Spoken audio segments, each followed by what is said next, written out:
فاسألوا أهل الذكر إن كنتم لا تعلمون.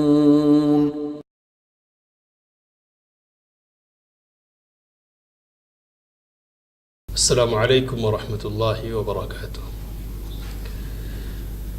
حامدا ومصليا أما بعد، فأعوذ بالله من الشيطان الرجيم. بسم الله الرحمن الرحيم. وأنزلنا إليك الذكر لتبين للناس ما نزل إليهم ولعلهم يتفكرون. فقہ سے متعلق ہونے والی گفتگو کی یہ تیسری کڑی آج ہمارے سامنے ہے. پچھلی اور دوسری کڑی میں ہماری گفتگو فقہ کے پہلے مصدر اور ماخذ یعنی قرآن کریم کے سلسلے میں ہوئی تھی. آج انشاءاللہ ہماری گفتگو فقہ کے دوسرے ماخذ اور مصدر سنت رسول اور حدیث رسول صلی اللہ علیہ وسلم سے متعلق ہوگی. قرآن کریم اللہ کے رسول صلی اللہ علیہ وسلم پر نازل ہوا. نبی اکرم صلی اللہ علیہ وسلم کی ذمہ داری قرآن کریم کے حوالے سے صرف یہ نہیں تھی کہ آپ صلی اللہ علیہ وسلم اس کے الفاظ جو نازل ہوئے ہیں اترے ہیں ان کو لوگوں تک پہنچا دیں، اور کوئی دوسری ذمہ داری آپ صلی اللہ علیہ وسلم کی نہیں ہے. نبی اکرم صلی اللہ علیہ وسلم کی حیثیت صرف ایک ایلچی اور پوسٹ مین کی نہیں تھی،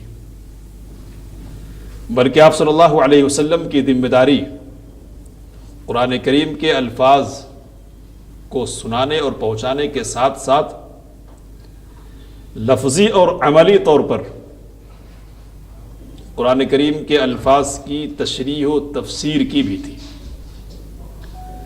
اللہ تعالیٰ نے سورۃ النحل میں ارشاد فرمایا وَأَنزَلْنَا إِلَيْكَ الذِّكْرَ لِتُبَيِّنَ لِلنَّاسِ مَا نُزِّلَ إِلَيْهِمْ وَلَعَلَّهُمْ يَتَفَكَّرُونَ.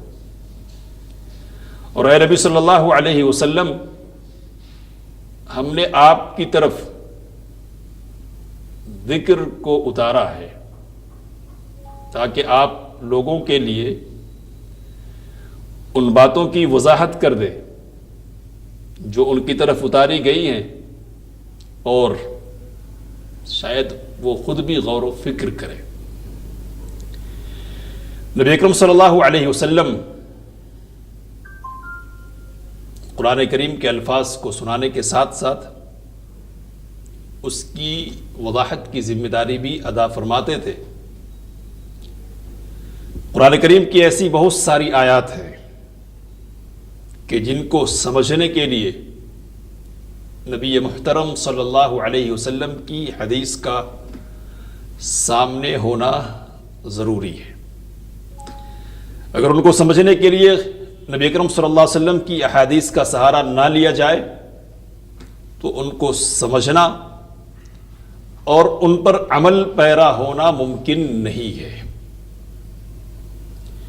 صحابہ کرام رضوان اللہ تعالی علیہم اجمعین، ان کے اتباع اور تبع تابعین، اسی طرح بعد کے ائمہ دین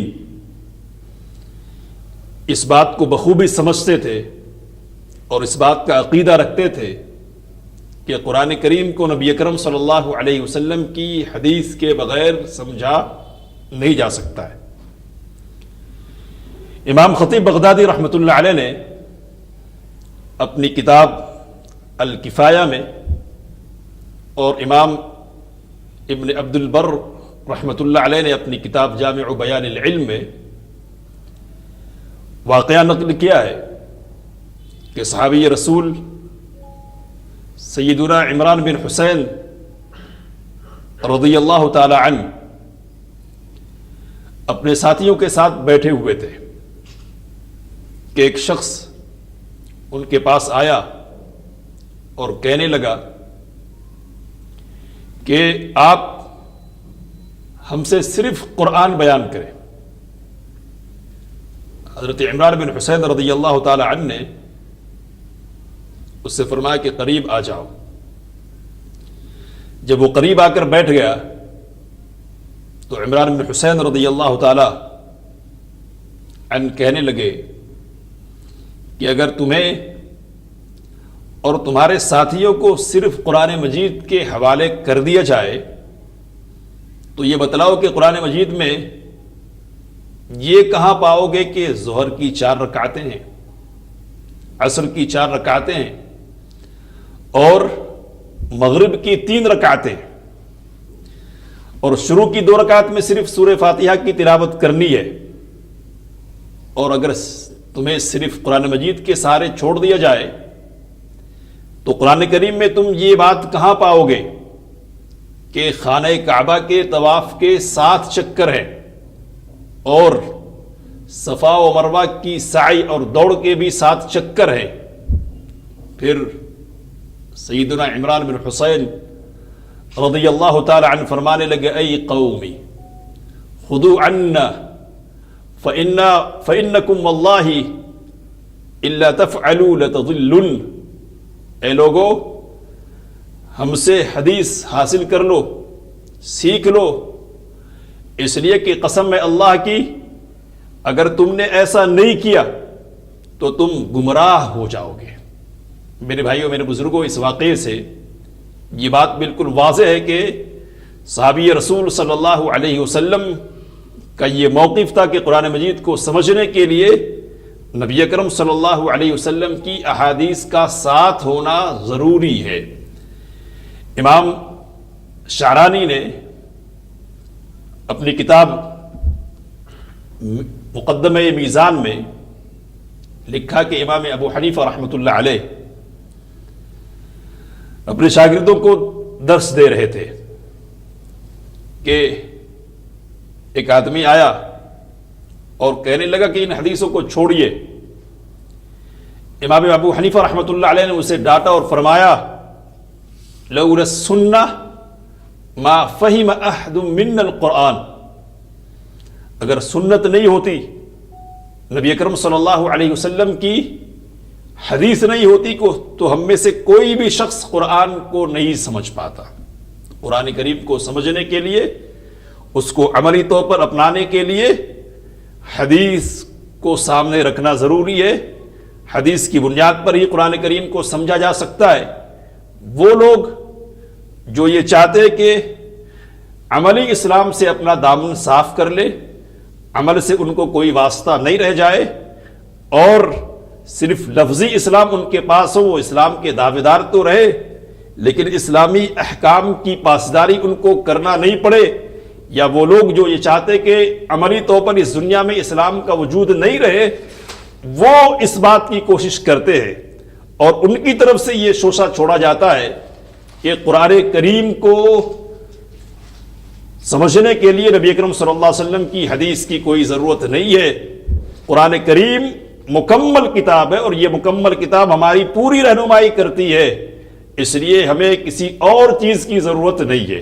میرے بھائیوں، میرے بزرگوں، یہ پروپیگنڈا یا اس قسم کی ذہنیت کے پیچھے جو چیز ہے وہ چیز یہ ہے کہ آدمی یہ چاہتا ہے کہ اس کو عمل کرنا نہیں پڑے۔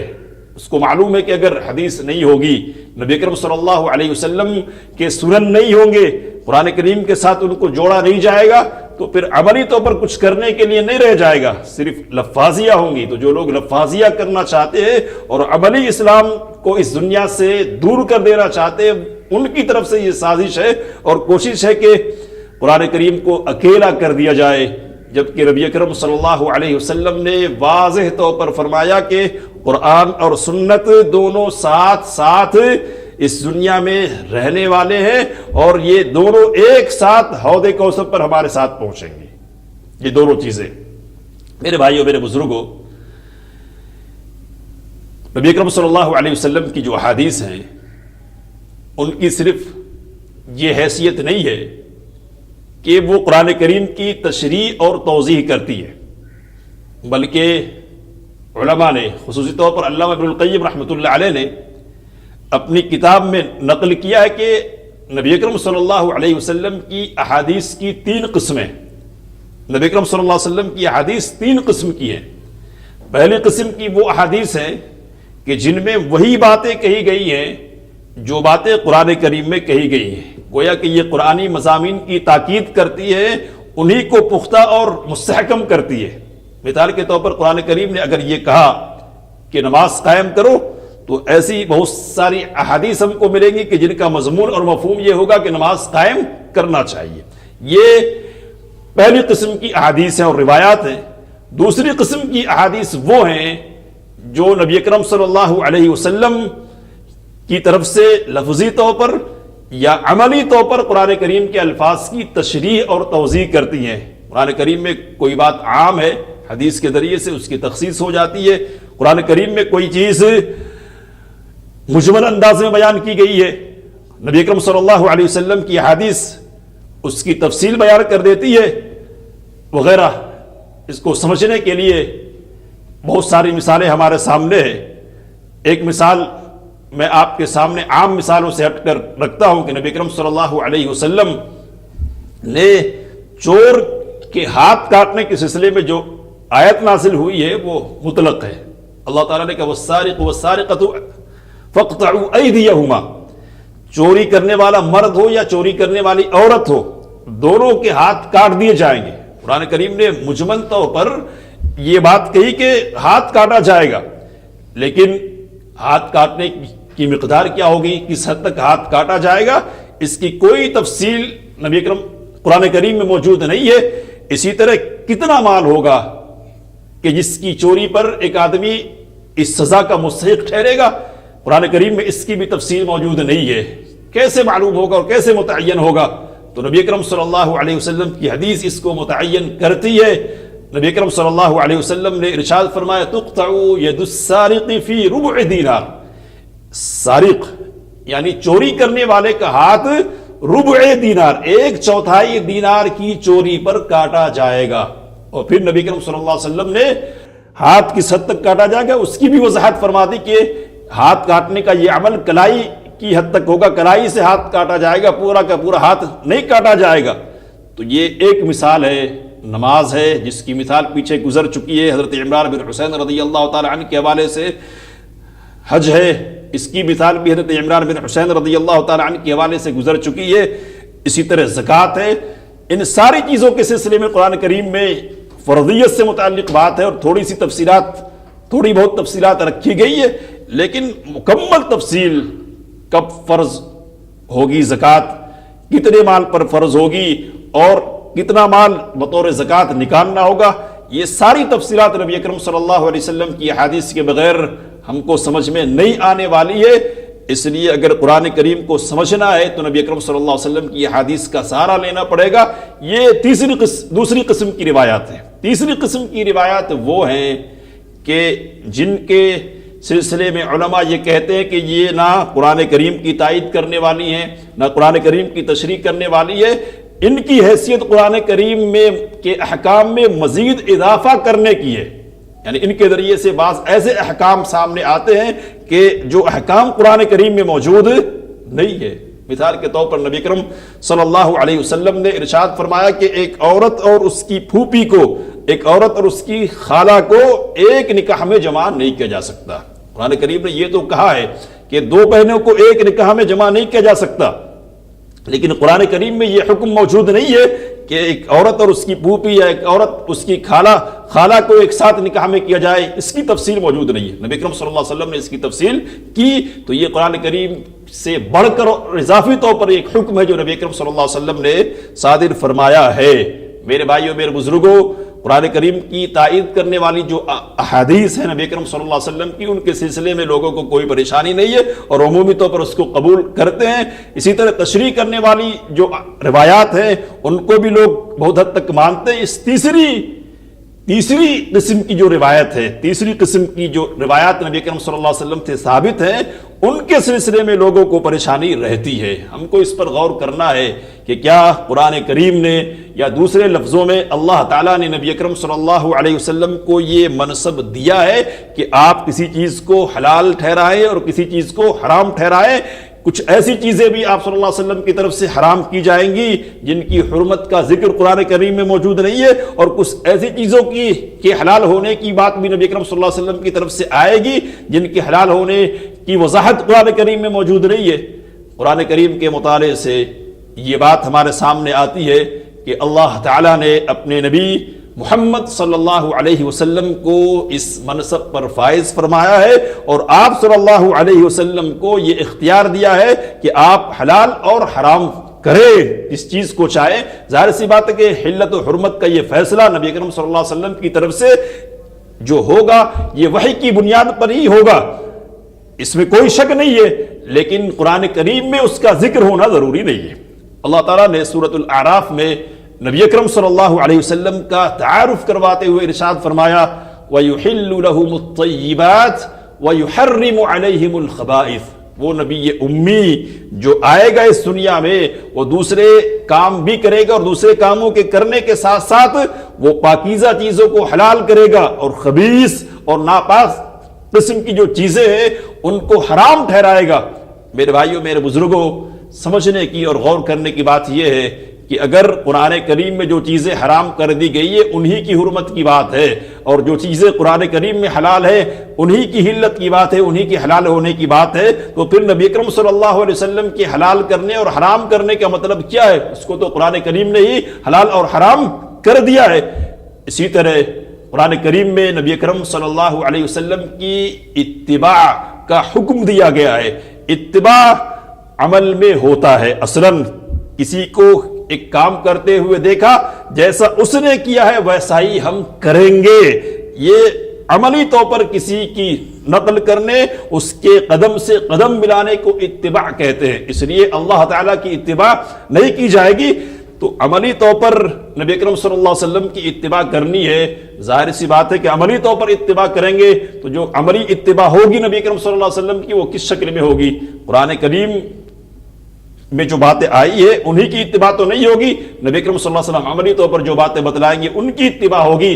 اور قرآن کریم نے کہا لَقَدْ كَانَ لَكُمْ فِي رَسُولِ اللَّهِ أُسْوَةٌ حَسَنَةٌ، اللہ کے رسول صلی اللہ علیہ وسلم کی ذات میں تمہارے لیے بہترین اسوہ ہے۔ اگر صرف قرآن ہے، قرآن کی آیات ہے اور قرآن کریم میں کی آیات میں موجود باتیں ہیں تو پھر نبی اکرم صلی اللہ علیہ وسلم کے اسوہ اور نمونہ ہونے کا مطلب کیا ہے؟ اس پر ہم کو غور کرنا چاہیے، اور اس سلسلے میں بالکل فیصلہ کن اور واضح بات جو ہمارے سامنے ہے وہ یہ کہ اللہ تعالیٰ نے قرآن کریم میں ارشاد فرمایا وَمَا آتَاكُمُ الرَّسُولُ فَخُذُوهُ وَمَا نَهَاكُمْ عَنْهُ فَانْتَهُوا۔ رسول اللہ صلی اللہ علیہ وسلم تمہیں جو کچھ دیں، زبانی طور پر دے لے لینا ہے، عملی طور پر دے لے لینا ہے، اور نبی اکرم صلی اللہ علیہ وسلم جس چیز سے بھی روکے تمہیں اس سے رک جانا ہے۔ میرے بھائیوں، میرے بزرگوں، نبی اکرم صلی اللہ علیہ وسلم جو کچھ بھی کہتے تھے کسی چیز کے حلال ہونے کے بارے میں، کسی چیز کے حرام ہونے کے بارے میں، تو یہ کہنا نبی اکرم صلی اللہ علیہ وسلم کا اپنی طرف سے نہیں ہوتا تھا، یہ کہنا بھی نبی اکرم صلی اللہ علیہ وسلم کا وحی کی بنیاد پر ہی ہوا کرتا تھا۔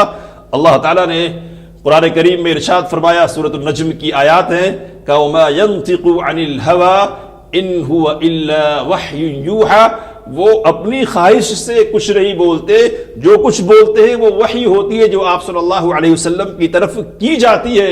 اور اللہ نے سورۃ النساء میں ارشاد فرمایا وَأَنزَلَ اللَّهُ عَلَيْكَ الْكِتَابَ وَالْحِكْمَةَ، اے نبی صلی اللہ علیہ وسلم اللہ نے آپ کی طرف کتاب بھی اتاری ہے اور اللہ نے آپ کی طرف حکمت بھی اتاری ہے۔ کتاب کا اتارنا واضح ہے کہ وہ قرآن کریم ہے، یہ جو حکمت ہے وہ کیا ہے؟ تو وہ حکمت ہے نبی اکرم صلی اللہ علیہ وسلم کی سنت، نبی اکرم صلی اللہ علیہ وسلم کی احادیث۔ اللہ کے رسول صلی اللہ علیہ وسلم نے اسی بات کو واضح کرتے ہوئے اپنے لفظوں میں ارشاد فرمایا الا انی اوتیت القرآن ومثلہ معہ، لوگوں سنو مجھے قرآن بھی دیا گیا ہے اور اس کے ساتھ اسی جیسی چیز بھی اللہ نے مجھے دی ہے، اور اللہ نے جن چیزوں کو حرام قرار دیا ہے وہ چیزیں بھی اسی طرح حرام ہوں گی جن کو اللہ کے رسول صلی اللہ علیہ وسلم نے حرام قرار دیا ہے۔ اب غور کرنے اور سمجھنے کی کچھ باتیں ہیں۔ حدیث بھی وحی ہے، یہ بات ہمارے سامنے آئی، قرآن کریم بھی وحی ہے، دونوں وحی ہے، تو دونوں وحی ہے تو پھر جس طرح قرآن کریم کا نزول ہوا اسی طرح نبی اکرم صلی اللہ علیہ وسلم کی احادیث کا بھی نزول کیوں نہیں ہو گیا؟ دونوں میں فرق کیا ہے؟ تو دونوں سوالات کو ہم حل کرنے کی کوشش کریں گے۔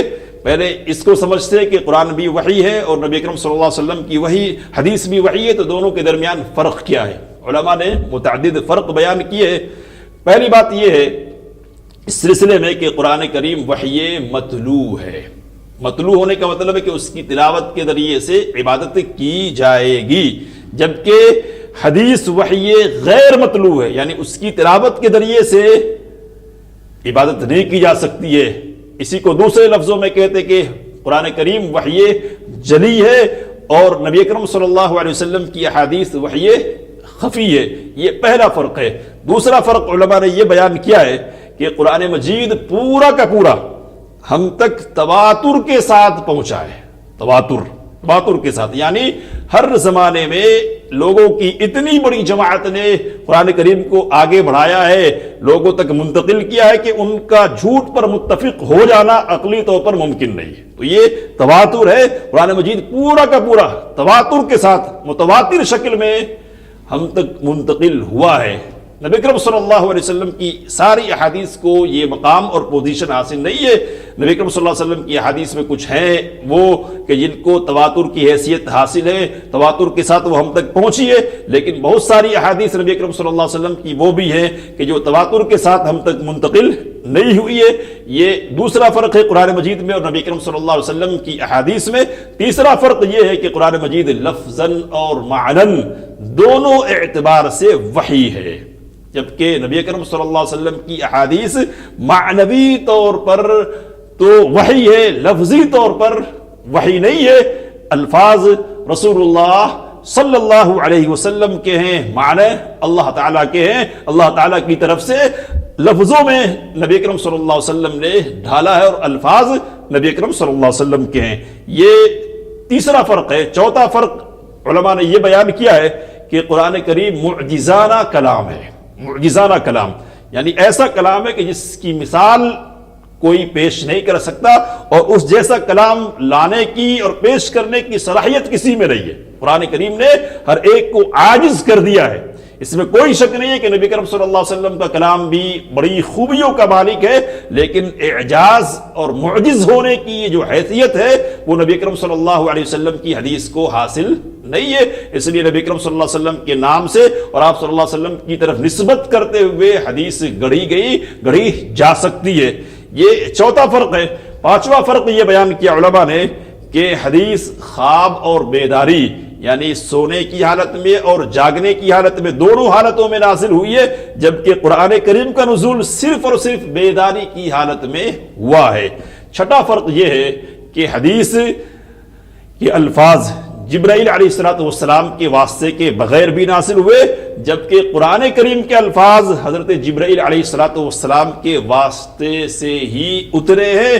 اور ساتواں فرق اس سلسلے میں یہ ہے کہ اللہ تعالی نے قرآن کی حفاظت کی بھی ذمہ داری لی ہے۔ اِنَّا نَحْنُ نَزَّلْنَا الذِّكْرَ وَإِنَّا لَهُ لَحَافِظُونَ، اور نبی کرم صلی اللہ علیہ وسلم کی احادیث کی بھی ذمہ داری اللہ تعالیٰ نے لی ہے حفاظت کی۔ اِنَّ عَلَيْنَا بَيَانَ، لیکن دونوں حفاظتوں میں فرق یہ ہے کہ قرآن کریم لوح محفوظ میں اس کے الفاظ لکھے ہوئے، جبکہ حدیث کے الفاظ لوح محفوظ میں لکھے ہوئے نہیں ہے۔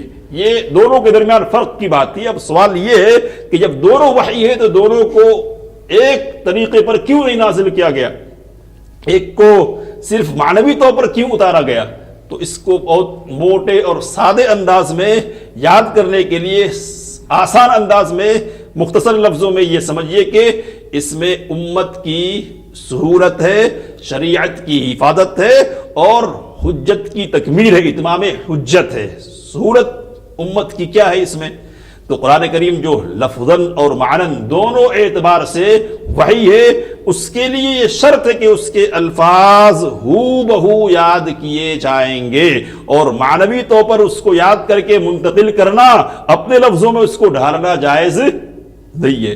جبکہ نبی اکرم صلی اللہ علیہ وسلم کی احادیث کو لفظوں کی پابندی کے ساتھ یاد کرنا یہ ضروری نہیں ہے، معنن بھی نبی اکرم صلی اللہ علیہ وسلم کی احادیث کو نقل کیا جا سکتا ہے۔ اب معنن نقل کرنے میں سہولت یہ ہے کہ امت آسانی سے یاد رکھ سکتی ہے، دوسروں تک منتقل کر سکتی ہے۔ اگر قرآن کریم کے الفاظ کی طرح نبی اکرم صلی اللہ علیہ وسلم کی احادیث کو بھی الفاظ کے ساتھ ہو بہو یاد کرنا فرض کر دیا جاتا، لازم کر دیا جاتا اور یہ ضروری ٹھہرتا، تو امت کے لیے بڑی مشکلات کی بات پیش آتی اور امت کے لیے یاد کرنا نبی اکرم صلی اللہ علیہ وسلم کی احادیث کو ممکن نہیں ہوتا۔ اور جب نبی اکرم صلی اللہ علیہ وسلم کی احادیث کو یاد کرنا امت کے لیے ممکن نہیں ہوتا تو پھر شریعت کی حفاظت بھی ممکن نہیں ہوتی۔ نبی اکرم صلی اللہ علیہ وسلم کی احادیث محفوظ نہیں ہوتی، اور جب محفوظ نہیں ہوتی نبی اکرم صلی اللہ علیہ وسلم کی احادیث تو نبی اکرم صلی اللہ علیہ وسلم کے ذریعے سے لائی گئی شریعت کی حفاظت بھی نہیں ہوتی۔ اور تیسری بات جو کہی گئی اتمام حجت کی تکمیل کی، تو جب شریعت محفوظ نہیں ہے اور لوگوں کے دماغ میں اس کی حفاظت نہیں ہوئی ہے، لوگوں تک اس کو پہنچایا نہیں گیا ہے، تو حجت کیسے پوری ہوگی؟ رسالت کے ذریعے سے اتمام حجت کا جو مقصد ہے وہ مقصد کیسا پورا ہوگا؟ تو اس طرح سے اللہ تعالیٰ نے قرآن کریم میں اور نبی اکرم صلی اللہ علیہ وسلم کی حدیث میں وحی کے اعتبار سے فرق کیا کہ ایک کو لفظاً اور معناً دونوں اعتبار سے وحی بنایا اور دوسرے کو صرف معنوی طور پر وحی ٹھہرایا، اور اس میں امت کے لیے سہولت کا سامان رکھ دیا اور اس کے ذریعے سے شریعت کی حفاظت کا سامان اللہ تعالیٰ نے کر دیا، اور ان دونوں واسطوں سے امت پر اپنی حجت اللہ تعالیٰ نے پوری فرما دی۔ اب قیامت تک کے لیے یہ دونوں وحی امت مسلمہ کے لیے، امت محمدیہ کے لیے موجود ہے، اور اللہ کا پیغام لوگوں کے سامنے یہ دونوں وحی رکھ رہی ہے، اور لوگوں پر اتمام حجت اللہ تعالیٰ کی طرف سے ہو رہا ہے، اور یہ اتمام حجت ہے کہ جس کی بنیاد پر اللہ تعالیٰ لوگوں کے درمیان قیامت کے دن فیصلہ کرنے والا ہے۔ میرے بھائیوں، میرے بزرگوں، ہمارے سامنے یہ بات آئی کہ اللہ تعالیٰ نے قرآن کریم کی حفاظت کی بھی ذمہ داری لی ہے۔ ہماری گفتگو اس حوالے سے ہو چکی ہے کہ اللہ تعالیٰ نے حفاظت قرآن کا وعدہ کس طرح پورا فرمایا۔ اللہ نے جس طرح قرآن کریم کی حفاظت کی ذمہ داری لی، اسی طرح نبی اکرم صلی اللہ علیہ وسلم کی حدیث کی حفاظت کی ذمہ داری بھی لی ہے۔ کیا اللہ نے اس وعدے کو بھی پورا فرمایا؟